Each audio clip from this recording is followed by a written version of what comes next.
Army interrogators have just taken over this building for the interrogation of prisoners and suspects.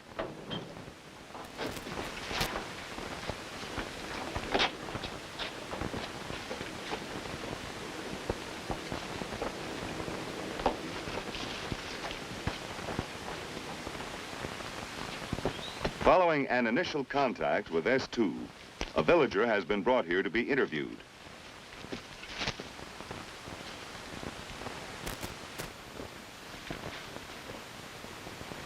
He is Gerardo Lagoto, police chief.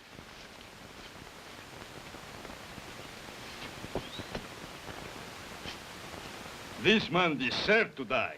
He was no good. A liar, a cheat. Oh, sure. He was the village chief. But did he care for his people? Bah. He took from their mouths, from the tables to give to the guerrillas. Goats, sheep, rice, medical supplies, money. How did he get shot? Guerrillas, or maybe an American bullet. Who knows? Shall we say a battle casualty? Well, how did you survive as police chief? I? Every day I was threatened. But these people are good. The whole village. They can be trusted. Well, I appreciate your cooperation, but why are you telling me all this? When I was a little boy, I almost lost my leg. But an American missionary doctor saved it. I have never forgotten. Thank you, Mr. Lagoto. What you've told us is very interesting and most helpful. Please. If there is anything I can do for you, just say the word. He got 2 limbs, but he sees and hears well.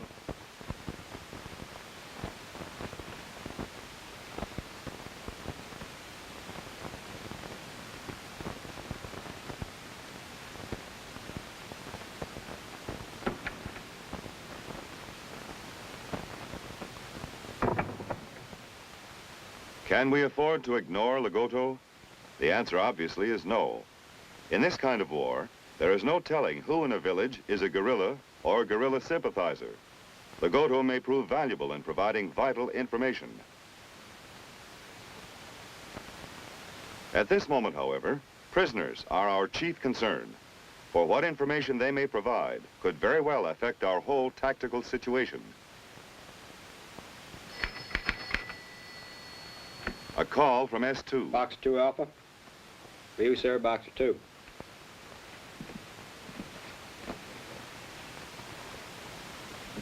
Boxer 2, this is Boxer 2 Alpha. They're in the courtyard, sir. Anytime you say, sir. Yes, sir, I'll be right over.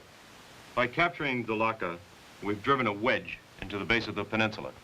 But guerrilla forces still occupy Rancon and Lorat. Now, until we can neutralize those villages, we've got troubles. And one thing's for certain, we're in no position to attack, at least not until reinforcements arrive, and that'll take 6 hours. Now, in that time, several things could happen. Guerrillas could move in on us from either Lorat or Rancon, or they could put the squeeze on us from both villages. I've just returned from a staff meeting. S2, fresh from a meeting with the CO and his staff, briefs the interrogation team leader so that he and his men can base their interrogations on the latest tactical intelligence requirements. They might counterattack from the north, drawing upon forces from either Lorat or Rancon or both. Like I said, no reinforcements for 6 hours. So what do? Spread our forces around and we're vulnerable. The only alternative is to concentrate what we have at the right place. Jack, that's where you come in. Those PWs you have may give us the right answers. Principally, where the attack will come from and at what strength. Also, find out about the movement of units or groups of guerrillas into assembly areas. Try and locate mortar positions or movement of positions. Information on any patrols operating near us, especially reconnaissance patrols. Try and locate supply points. Well, I guess that's all about now. But remember, time is a big factor. Yes, sir. We'll do our best. For future reference, here's a copy of the map overlay. Oh, by the way, I spoke with that police chief. Legoto. Yeah, he seemed mighty anxious to cooperate. What did you get? Nothing much. He said that the village chief worked with the guerrillas and that the villagers really hated him. Well, that contradicts what we've learned, that most people liked him.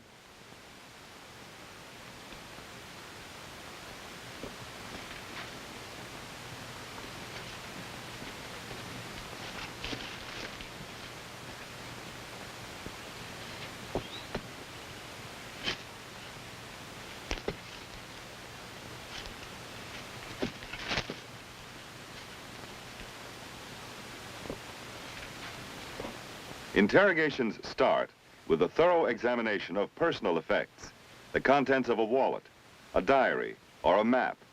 From them can come valuable grains of truth, and, as often happens, a prisoner can stub his toe hard on the smallest bit of truth. What largely determines the selection of the interrogation technique to be used is the subject himself, his temperament, mood, background, age. Take this group. This man is a picture of fear. This one, defiance.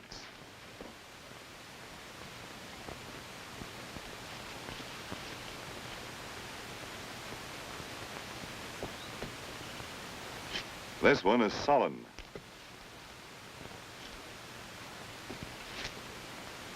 This man, an officer, shows arrogance.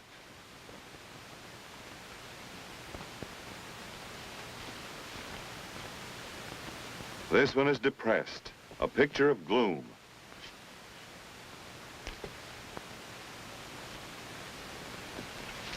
The egotist, self-styled mental giant.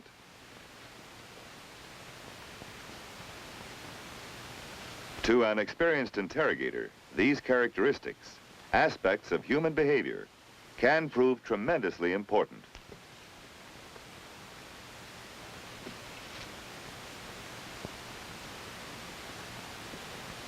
These characteristics are carefully noted, studied, and remembered to be used as tools in persuading prisoners and suspects to cooperate and reveal information.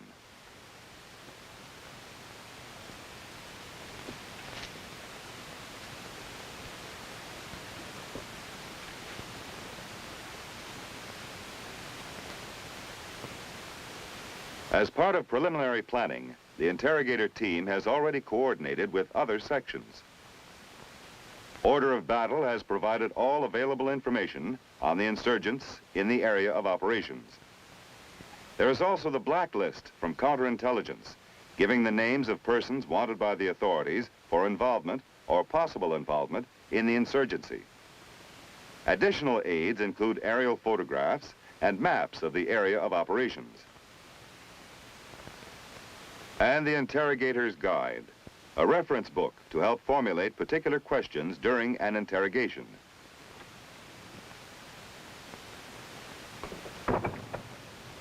And now, a close study of the personal effects removed from the prisoners by the guards.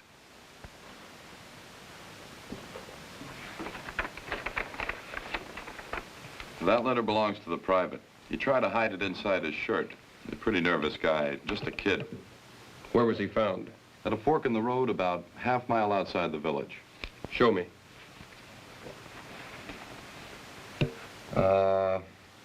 Here it is. This road here. At the fork itself? Yes, sir.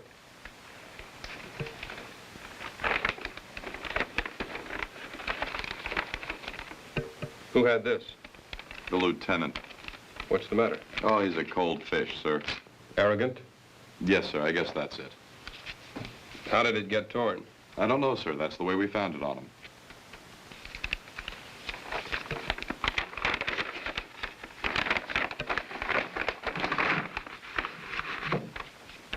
What about these?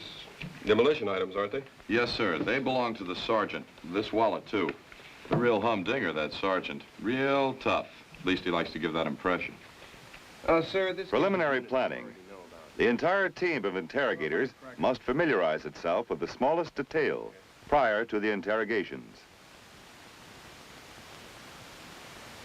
And now, the interrogations get underway. And the first subject is the young, frightened prisoner. Is it just chance that this man is the first one to be interrogated? No. The choice is deliberate. For experience has taught us that an emotionally disturbed man might be more inclined to talk than others, thus providing military information that can be used in interrogating more obstinate subjects. Every approach technique used in an interrogation calls for an appraisal of the prisoner's mood or temperament. Thus, because of this prisoner's emotional condition, it is determined by the interrogator that little or no resistance will be offered. Therefore, he selects the direct approach. That is, no attempt will be made to conceal the purpose of the interrogation. The direct approach.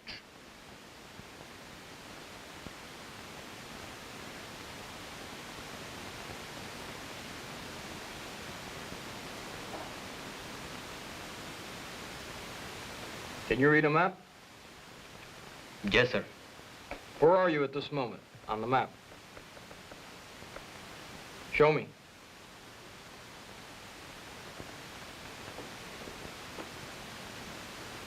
Show me where you were born. Here. In this fishing village. Capayas. Like fishing? Yeah. My father is a fisherman. I like fishing too, trout fishing. What do you catch there on the Gulf Coast? Swordfish.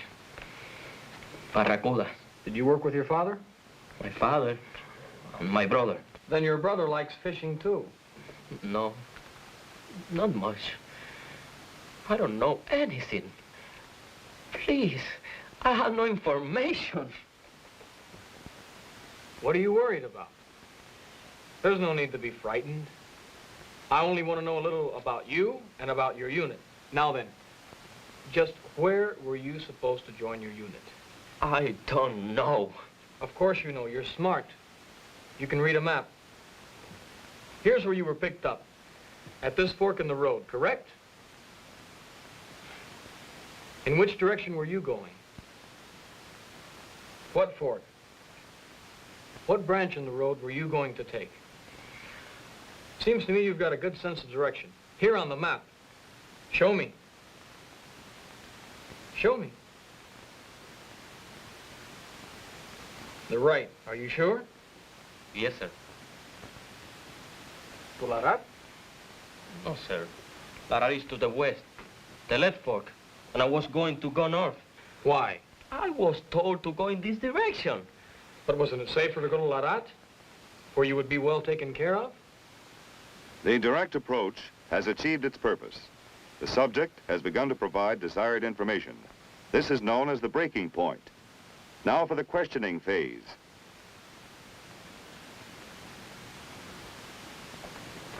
The letter taken from the subject by the guard.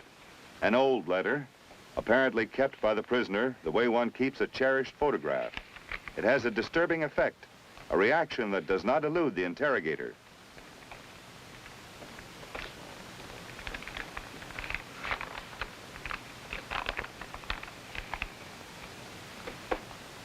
Dear Brother Tito, no matter what happens, fighting for the People's Liberation Army is your patriotic duty. It is not like fishing. Let our father be the fisherman like his father before him. But this is not for us. I expect big things from you. That's why I'm glad you're with the 32nd Infantry Battalion. It's a great unit. Captain Salazar is a hard man, but he'll make a good soldier out of you. Do a good job, and I'll see to it that you are properly rewarded.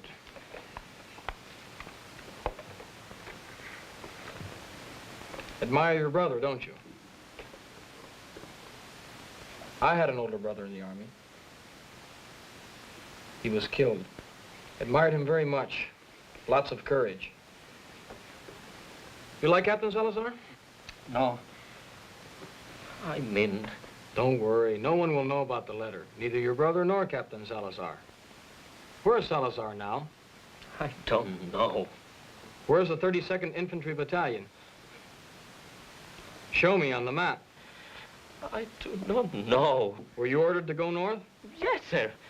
Are you sure of that? Yes, sir. Is that where the 32nd Infantry Battalion went? I do not know. Show me again which fork in the road you were going to take. And that's where you were ordered to go? Yes, sir. But the 32nd was to go east. No, not. I mean, I do not know. I do not know. I do not know. By repeating questions, a good technique, the interrogator causes the subject to blunder into the truth, bearing out the maxim that it is easier to remember a truth than a lie. And now, the termination phase, that part of every interrogation that must leave the door open for further questioning, ending, if possible, on a friendly note. That'll be all for now. You've been very cooperative. If you think of anything else or find that what you've told me is not correct, or you want to correct any of your statements, just notify the guard. He'll get in touch with me and you and I can have another talk. Okay? Yes, sir.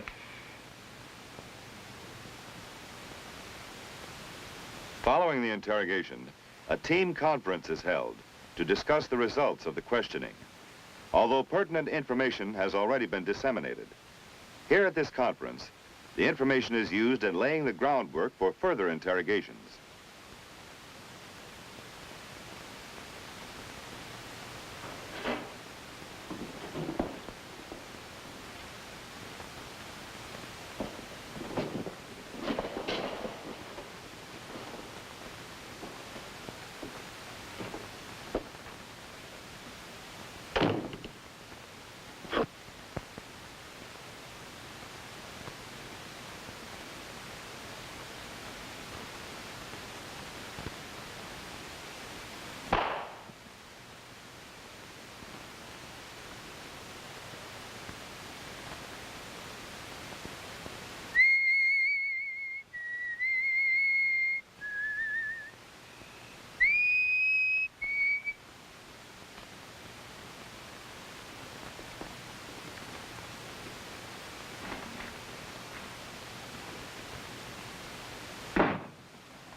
Sit down. I said sit down.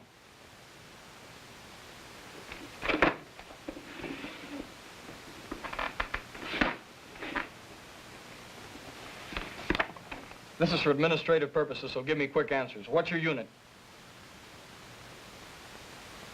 Is there anything wrong with your ears? I asked, what is your unit? All I have to give you is my name, rank, service number, and date of birth. Oh, you know the rules of the Geneva Convention, do you? I never heard of any of you giving that kind of consideration to captured U.S. soldiers.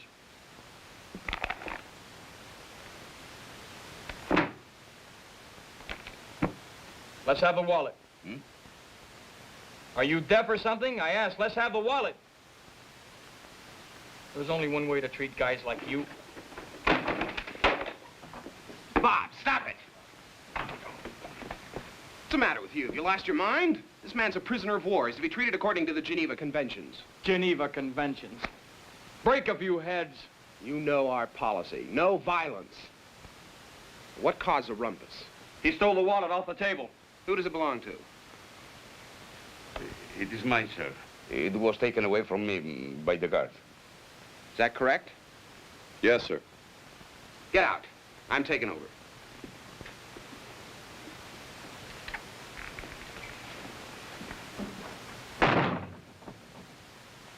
Guard, let me have some coffee. You like coffee? Yes, yes, sir. Make it 2. The threat and rescue technique of interrogation, commonly known as the mutt and jet. By belittling the first interrogator, the second interrogator can create a bond between himself and the prisoner. The object is to make the prisoner feel so grateful that he will cooperate rather than be subjected to harsh treatment. It calls for careful handling, subtlety.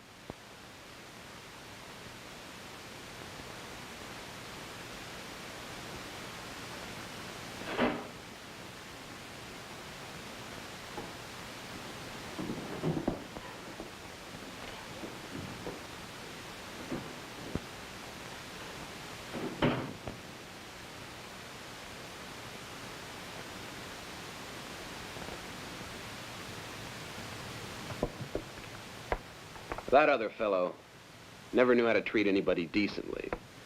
Sure, break a few heads. Now then, let's forget about all that. This report. I don't have much time, so let's get it over with. You must know every inch of this country. How'd you manage to get captured? I could not help it. I guess not. With guns breathing down your neck. Say, wait a minute. You're the demolition expert. That's why you were captured near the bridge.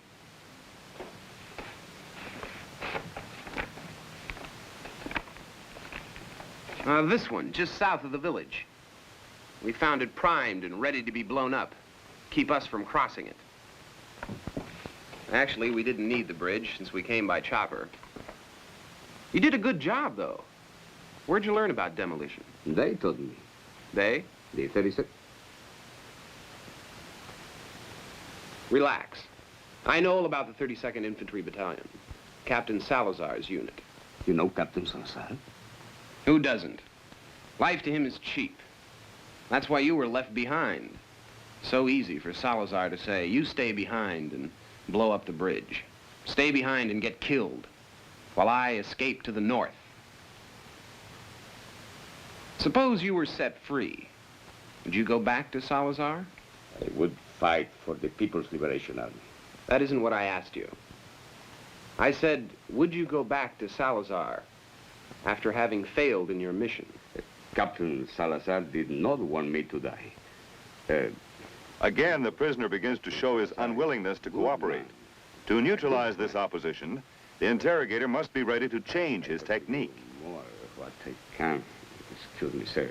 I can see I'm wasting my time. I've got more important things to do. I'll send the other man in, perhaps. No.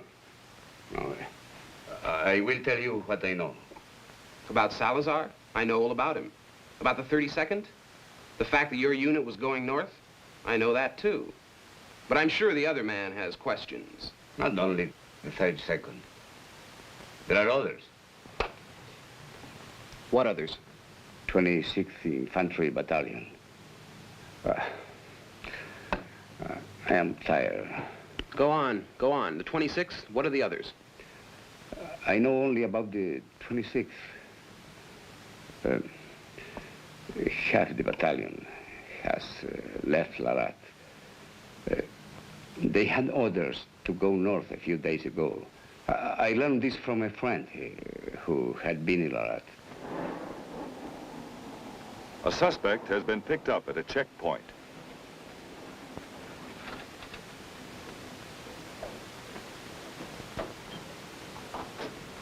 Sergeant! Why has this man been picked up? What has he done? Armed with a rifle. Does that mean he's been helping the guerrillas? I don't know that, sir. As I said... Civilians are my responsibility. I will take care of this man. If he has done anything wrong, I will see to it he's properly punished.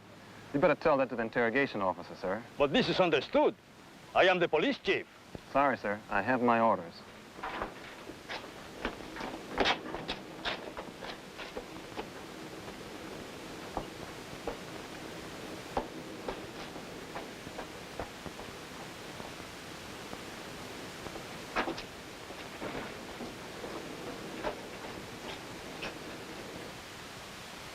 As with soldier prisoners, a report is made concerning the suspect's detention. Check Mauser. U.S. Filter for sending signals. Wonder where he got this. I don't know, sir. We found both the flashlight and the rifle under a pile of hay in his wagon. Oh, sir, that police chief. Legoto? Yes, sir. Says he has authority over civilians and wanted to take the farmer into custody. And you refused, of course. Yes, sir. Anything else? No, sir. Thank you, Sergeant.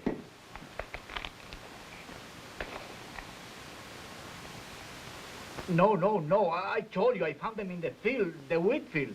You said so, behind your house. Yes, Where'd you find the flashlight? in the field. Rifle? In the field, too. Both of them. A Czech rifle and an American-made flashlight. Together? Together, yes. I can see where you might have found the rifle in the field.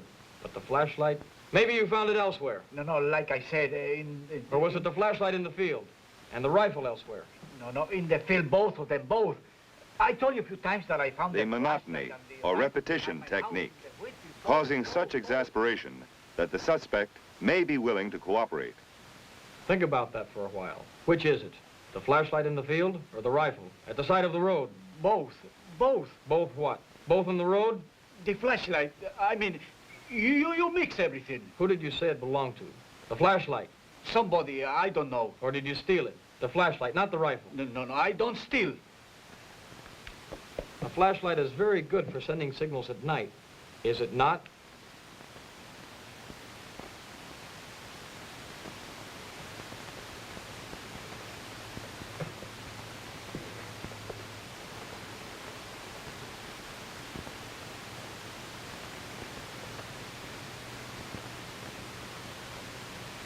I have lived here all my life.